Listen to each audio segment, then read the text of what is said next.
Good day, folks, and welcome to another edition of Lumberjack Logic. I'm your host, Neil Johnson. Remember, subscribe if you're new. Smash that like button because I have a banger for you. Tim Walz, the governor of Minnesota, getting sued for his COVID-era vaccine policies. This is fantastic because I live in Minnesota. I saw what our state went through. I saw what people went through. I had friends who work both in federal and state government. So they were facing it from the feds, and then state government was doing the same thing. Our Minnesota Department of Health trying to force jab state employees. It's a wild story. But do go check out my sponsor, MyPillow. $20, any size, any color, percale sheets. You will never see them lower, all due to a box store cancellation. Go check it out at mypillow.com/lumberjack with free shipping over $75.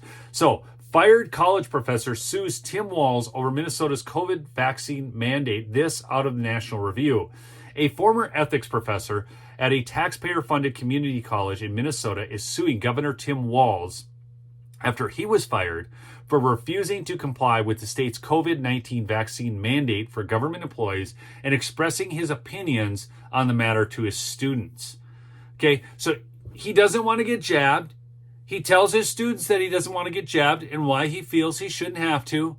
Fired. This is Lake Superior Community College. It's a small college. It's in Duluth area.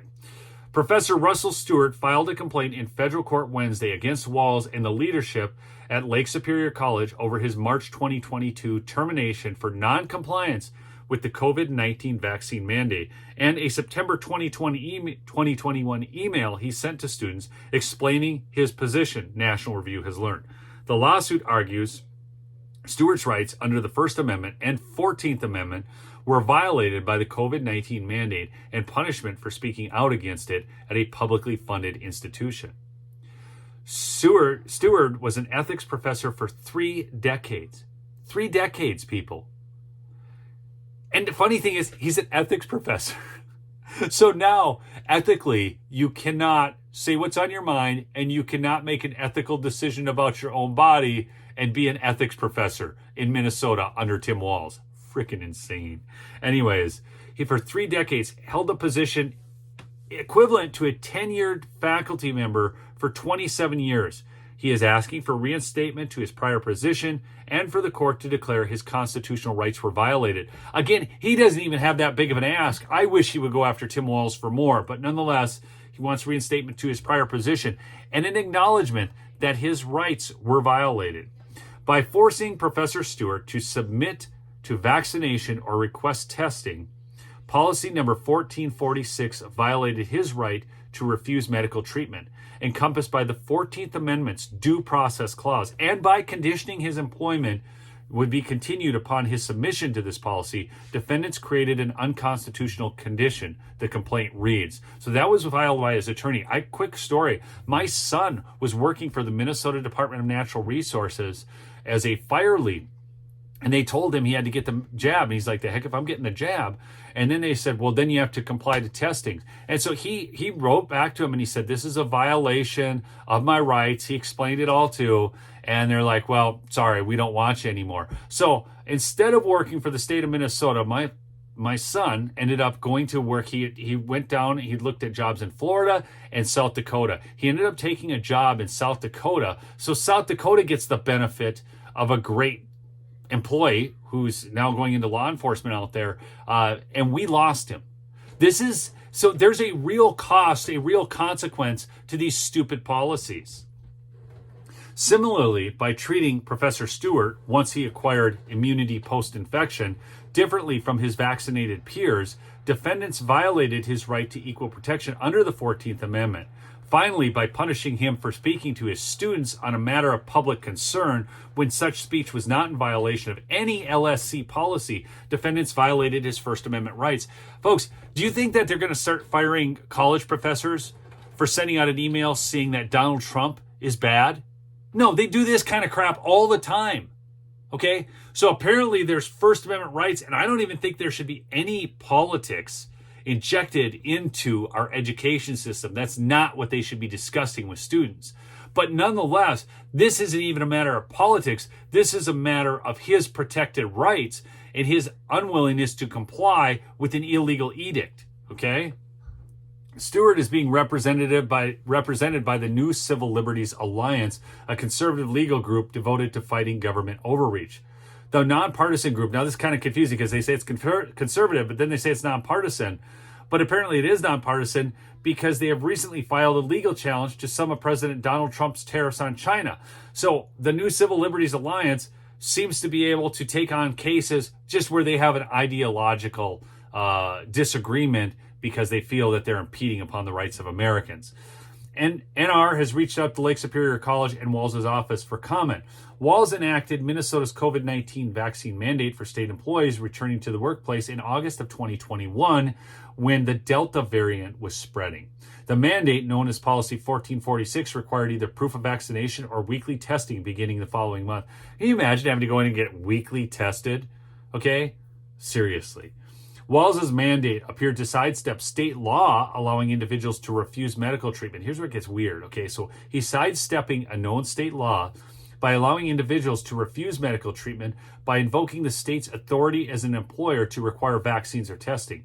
He created the employer mandate a month after his state of emergency for COVID-19 ended, meaning the mandate was not an emergency measure. And the reality is, if you look through your state constitutions, I encourage you all to read your state constitutions, these emergency measures, these sweeping powers, they are not just to be given to the government. Okay, they don't have, look, any law that overrides the Constitution of your state or the national Constitution, our U.S. Constitution, is repugnant. Repugnant. It means it's invalid, okay? Anyhow, Walz, a progressive Democrat, I don't know if there's anything progressive about the Democrat Party today, was former Vice President Kamala Harris's running mate in the 2024 presidential election, which I'm so glad about because it elevated him to the national stage in such a way that we got more scrutiny of Tim Walz, and we're finding out more and more every day. As we have $600 million worth of fraud in our state, okay, perpetuated on the people, $600 million. Not one person has been fired as a result of that yet either, okay?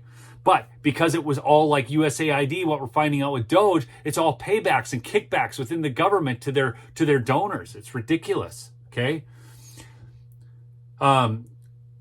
His subpar performance on the debate stage and campaign trail made him a target of substantial criticism following Harris's stinging loss to President Donald Trump this past November. Despite the failed campaign, Walz remains a prominent Democratic figure because they always fail upward, folks, and has tortured, it actually says toured, but I'm going to use tortured the country to attack the Trump administration and Republican lawmakers. Stewart submitted his forms in September 2021, notifying LSC that he would not disclose his vaccine status or consent to Policy 1446, exactly what my son did.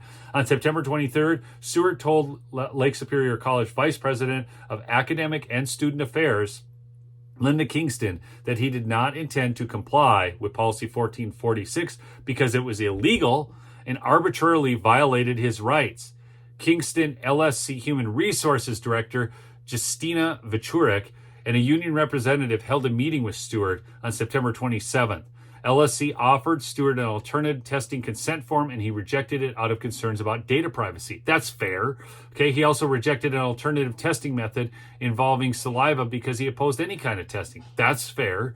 As a result, Vichurek put Stewart on unpaid leave until he cooperated with the mandate, and he was barred from being on campus or teaching his classes, even the online ones. Yes, because COVID spreads online. This is the dumbest time in human history. Do you guys remember you could go to a restaurant and eat, but you had to walk to the table with the mask on, but apparently when you sat down, the virus didn't spread anymore. Or when you would go to listen to an orchestra and they were playing the reed and brass instruments, and they would wear a mask, but they just cut out a hole in it because that was going to slow the spread.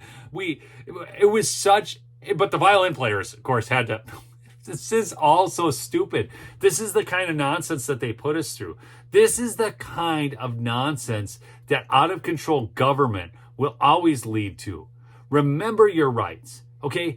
Don't let people tell you that because you stand up for your rights, you're selfish, okay?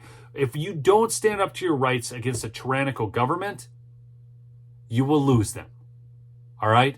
Keep fighting the good fight, folks. We'll see you on the next episode. Peace out.